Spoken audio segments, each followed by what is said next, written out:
The biggest key to being an effective basketball player is knowing the correct basketball position or stance. Now, right now, we're not talking about defensive stance.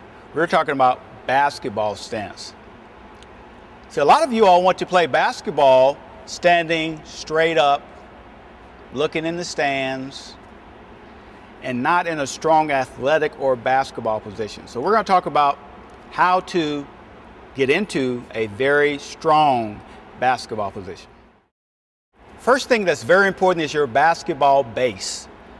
Your feet should never be any wider than your shoulders. So let's get our basketball base down first. Now they can be slightly wider than your shoulders, but they should never be narrow or they should never be too wide. That's not a strong athletic position. So first of all, feet shoulder width apart.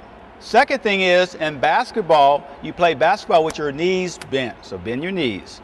Basketball is always played with your knees bent, your butt down, to make sure that you have proper balance, because balance is extremely important in basketball. So first of all, feet are what?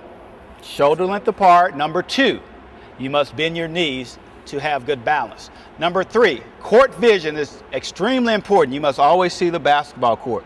So always look out, never look down. So let's look out, knees bent.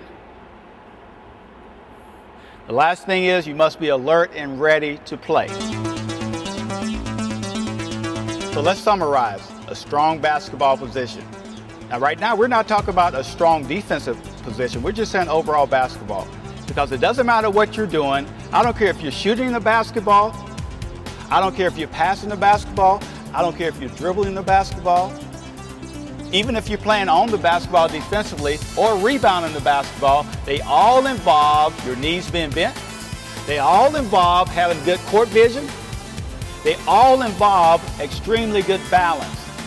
Being in a low basketball position means that you can react quicker from this position as opposed to having to raise up and run and chase an offensive or defensive player.